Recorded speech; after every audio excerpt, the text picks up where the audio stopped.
l'évangile de Luc. Nous allons poursuivre avec l'évangile de Luc. Tout le monde m'entend bien?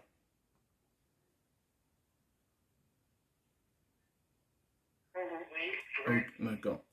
Donc, évangile de Luc au chapitre 22.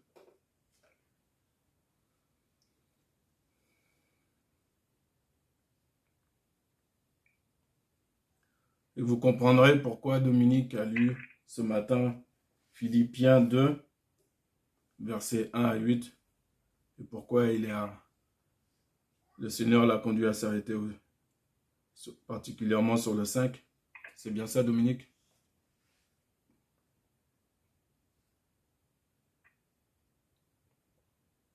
Oui, c'est ça. Merci.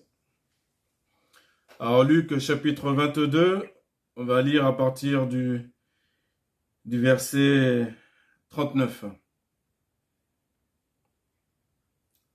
Luc 22, verset 39. Et sortant, il s'en alla, selon sa coutume, à la montagne des Oliviers. Et les disciples aussi le suivirent.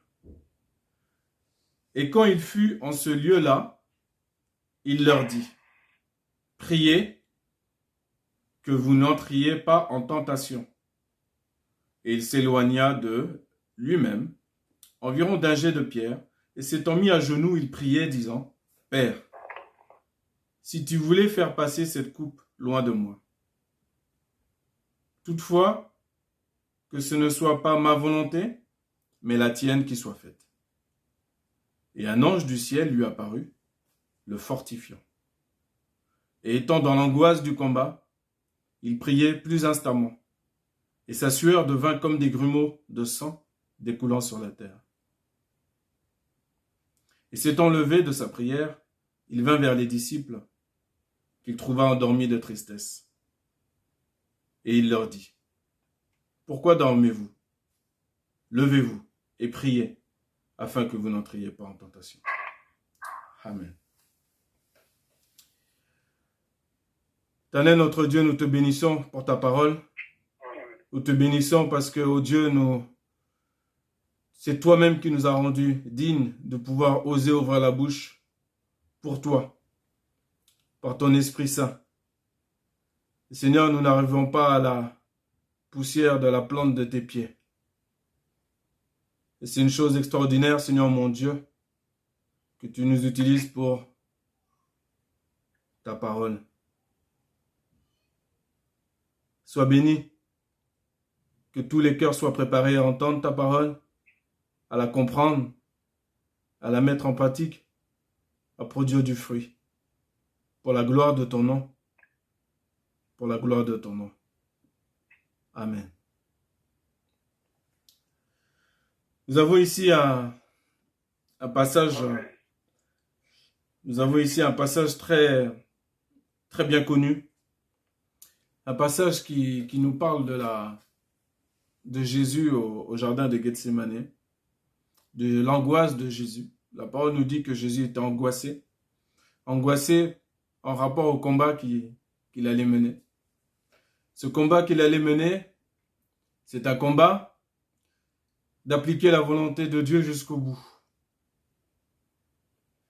de continuer à répondre au mal par le bien, de pardonner à tous ceux qui lui ont fait du mal, qui l'ont percé, qui lui ont craché dessus, qui lui ont donné des coups de fouet. Ce combat d'accomplir ce pourquoi il a été envoyé jusqu'au bout et parfaitement. Voici le seul homme qui a réussi à faire cela.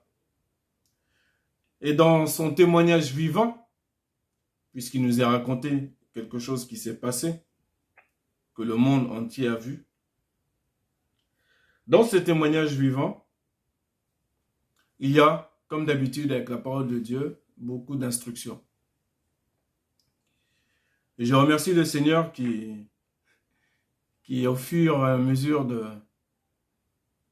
du culte, a affiné le message.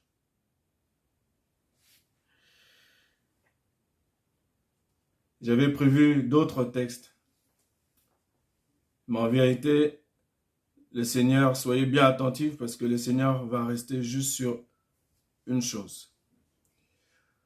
Donc nous avons la confirmation effectivement que le Seigneur n'a pas regardé à sa dignité royale, sa dignité divine.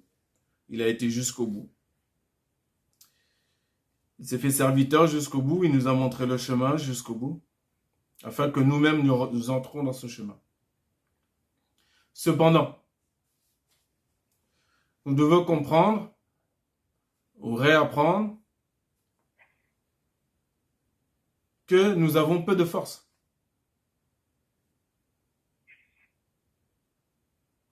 Alors pour certains, je ne dis rien de nouveau. Pour d'autres, il faut qu'ils acceptent. Et c'est un acte d'humilité. Et pour d'autres, vous allez l'entendre d'une nouvelle manière grâce à Dieu. Ce qui signifie avoir peu de force. Comment considérer le peu de force que j'ai? Quand je vois Jésus, le Fils du Dieu vivant, le Fils du Dieu très haut, je vois que lui-même a prié. Je vois que lui-même est rentré dans l'intercession pour lui-même. Le combat qu'il mène là, c'est pour lui-même. Pour qu'il ne tombe pas. Pour qu'il aille jusqu'au bout. Alors son combat à lui, contextuellement, est peut-être et certainement différent du nôtre actuellement. Mais cependant, il te dit aujourd'hui que il ne faut pas que tu oublies de prier. Dans la prière, tu vas trouver la force. Dans la prière, tu vas trouver la consolation, le réconfort. Ce n'est pas dans les pensées, dans les raisonnements, dans tous les discernements que tu peux avoir, toutes les qualités que tu peux avoir. Tout ça, ça ne va pas te donner de la force. La force, la bénédiction, la grâce, le soutien, tu vas le trouver dans ce que tu fais très peu souvent ou trop peu souvent, soit par ta faute propre, soit avec l'aide de l'adversaire de notre âme, qui nous donne tellement d'occasions de ne surtout pas prier. Mais par contre, on a beaucoup d'autres occasions de commenter, de regarder, de réfléchir, de penser. Mais ce n'est pas là qu'on va trouver notre force. La force, tu vas la trouver dans la prière. De la prière va sortir une adoration, une louange. Quelle que soit la situation dans laquelle tu te trouves, tu vas trouver même étonnant que tu aies un chant alors que la situation est terrible.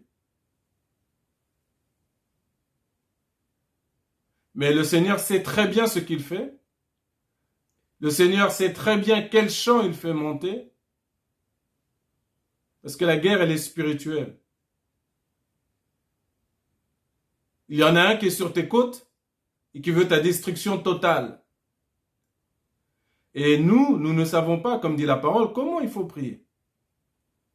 Ça, c'est pas le principal problème pour nous. Donc, le problème à nous, c'est prie. Il faut prier. Et ensuite, le Seigneur va t'instruire au fur et à mesure.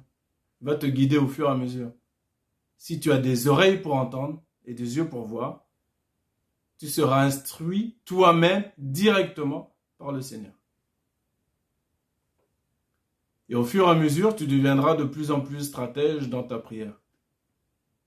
Et pour gérer différentes situations.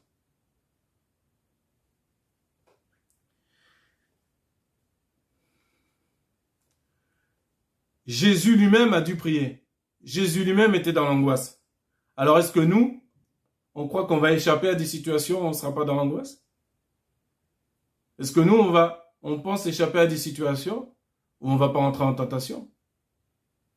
Contextuellement, la tentation dont Jésus parle, ici, c'est une tentation très grave, tentation très dangereuse, tentation pour laquelle il avait déjà prévenu l'apôtre Pierre. Cette tentation-là, c'est de quitter la foi. Tu quittes la foi, tu es perdu. La foi en Jésus, la foi en Dieu, tu la quittes, tu es perdu. Éternellement.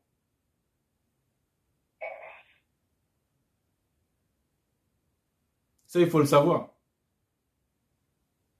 Ou le réapprendre, ou le ressavoir. Peu importe. Mais il faut se le répéter soi-même à son âme. Surtout pendant des temps très troubles. Il nous sert absolument à rien. Et c'est normal, on est des êtres humains, donc on va commenter un peu. Il n'y a pas de souci. Chacun met les nuances dans sa maison. Il n'y a pas de problème.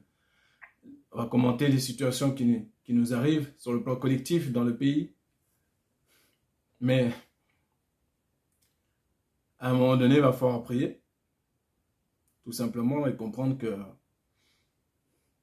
on n'est pas plus intelligent que ceux qui nous gouvernent. Celui qui est intelligent, c'est celui qui connaît Dieu, nous dit la parole. Celui qui le cherche. Et donc, dans chaque temps, dans chaque saison qu'on vit, la chose intelligente à faire, c'est chercher Dieu. Moi, pour ma part, petite anecdote, quand j'essaie de regarder ou de discerner le temps qu'on vit, comme le Seigneur nous a demandé, je cherche dans la parole de Dieu. Parce que tout est écrit par avance. Tout a été dit par avance. Voici, je ne vous ai rien caché, dit le Seigneur.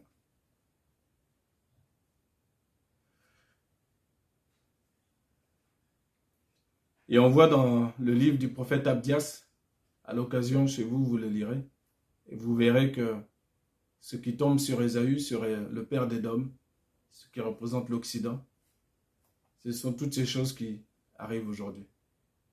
Mais qu'il y a toujours le Seigneur qui est là, près du résidu, près du reste que nous sommes, ceux qui sont en Christ, quelle que soit leur position dans le monde, dans quel pays où ils sont, nous sommes amenés à prier afin que nous-mêmes et que nos frères et sœurs n'entrent pas en tentation de quitter la foi. Car les petits troubles, j'appelle ça des petits troubles, moi. Le coronavirus, les gilets jaunes pour la France, dans d'autres pays, c'est d'autres situations. On peut citer encore plein d'autres choses, des tremblements de terre, des volcans, le piton de la fournaise, là, récemment, qui est rentré en éruption. Les famines, vous avez vu les criquets qui ont été envoyés par qui? En Égypte, en Éthiopie, il y a quelques jours. Des criquets vigoureux, costauds et affamés. Et ils sont envoyés par millions. Tout cela était déjà écrit. Tout est dans la parole de Dieu. Donc quand on revient pour terminer, je termine là-dessus, sur le sujet du jour, puisque le Seigneur a émondé le message aujourd'hui et l'a raccourci. Je voudrais qu'on puisse zoomer sur le verset 43. Dans ma version, c'est le 43 en tout cas. Ce verset-là dit une chose. Et un ange du ciel lui apparut, le fortifiant.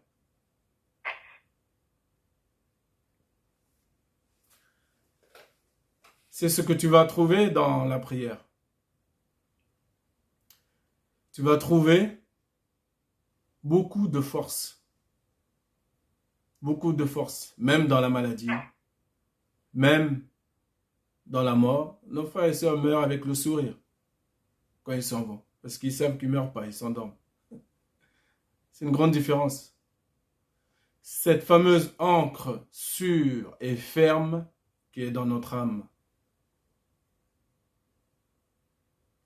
Non seulement d'être de la sacrificature de Melchisédek, mais d'en avoir aussi tous les bénéfices.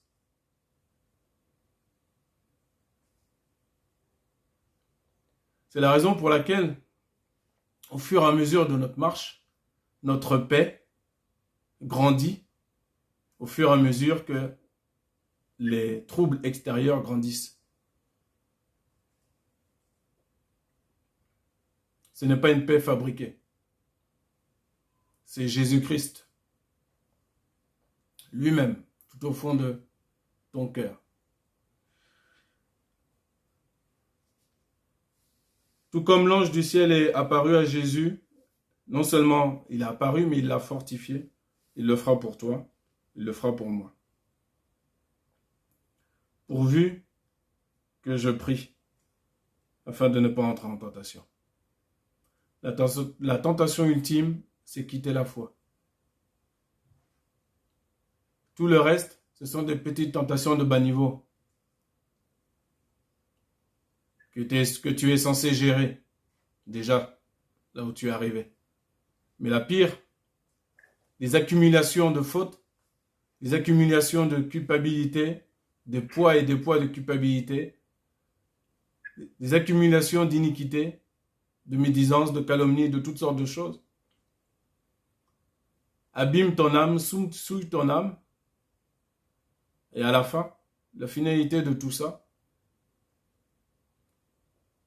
et c'est déjà arrivé malheureusement à des frères et des sœurs, c'est de quitter la foi.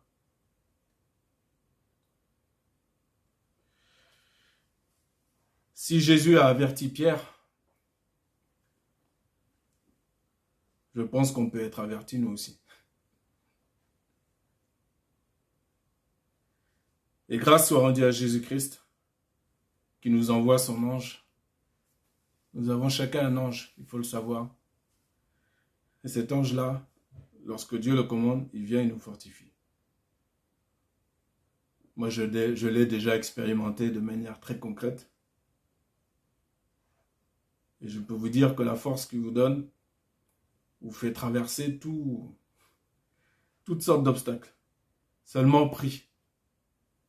Prie. Prie. Seigneur, t'as pas dit regarde des heures et des heures de vidéos YouTube. Tu as dit prie. Prie. Il y a des matchs de foot à la télé, eh ben tu éteins. Tu éteins.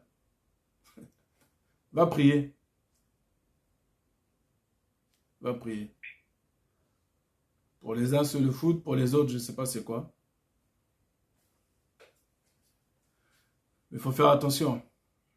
Soyez vigilants. Parce que si cette encre, cette fameuse encre, sûre et ferme, n'est pas en nous, là, le trouble du corona aujourd'hui, c'est un petit trouble par rapport à ce qui arrive. Hein. Donc il faut se préparer. Il faut que nous soyons des hommes et des femmes construits par la parole de Dieu. Celui qui veut que sa foi grandisse, qui se rappelle ce qui est écrit dans Romains 10, 17. La foi vient de ce qu'on entend vient de la parole de Christ. Tu veux que ta foi grandisse, mais il faut manger la parole. Voilà.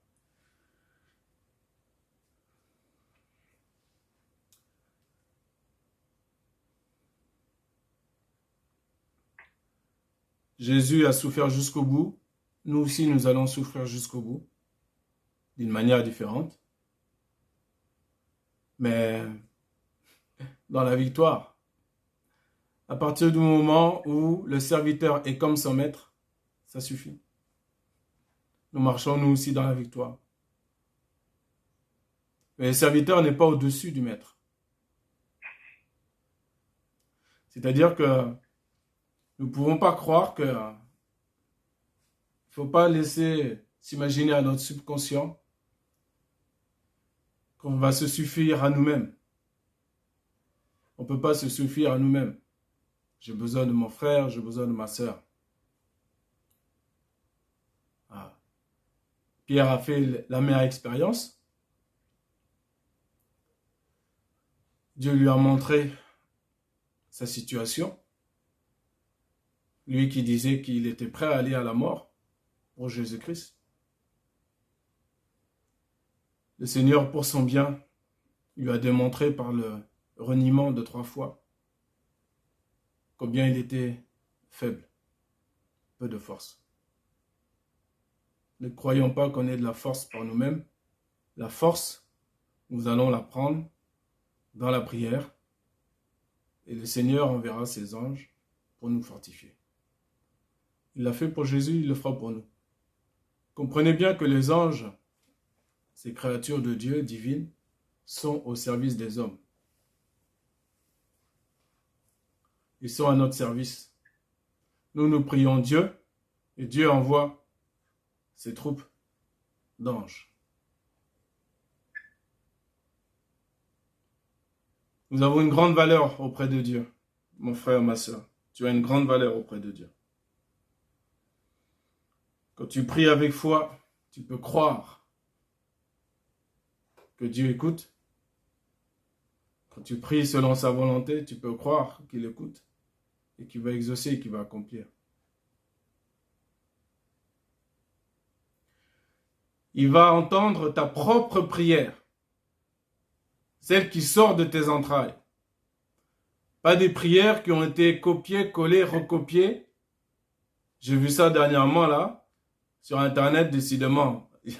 C'est un formidable outil, Internet, mais il y a de tout.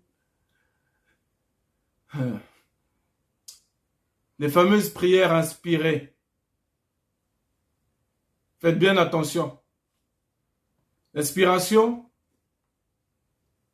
de ton âme, l'inspiration que dans tes propres entrailles, elle t'est propre. Tu ne peux pas prendre quelque chose qui ne t'appartient pas. C'est pas toi. Le Seigneur, lui, il veut, comme David, que ce soit vraiment ton âme qui s'exprime.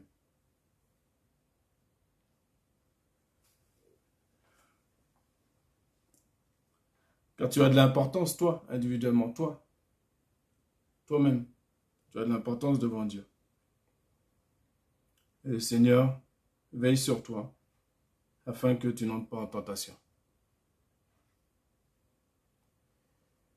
Nous allons prier le Seigneur, le remercier pour sa parole. Il nous rappelle ce matin que Jésus lui-même a été dans l'angoisse du combat. Nous aussi, nous avons des combats. Nos combats sont différents, mais nous en avons aussi. Et parfois, tu peux être angoissé, mais pas angoissé outre mesure. Il faut que tu aies les bons réflexes. Il faut que tu rentres dans la prière. En toute humilité. Ne te considère pas trop toi-même. N'oublie pas l'exemple de l'apôtre Pierre. Tu as peu de force. Tu pries, tu demandes à Dieu sa grâce, son secours, et tu attends son salut, et il va agir. Amen.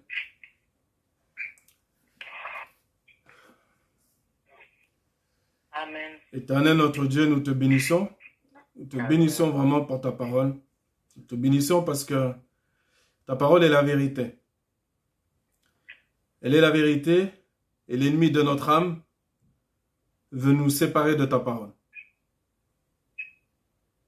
Seigneur, encore ce matin, je sais que tu n'as pas envoyé ta parole pour rien, pour la gaspiller. Tu l'as envoyée afin qu'on y prenne garde. Tu sais combien nous pouvons être très fragiles et très oublieux.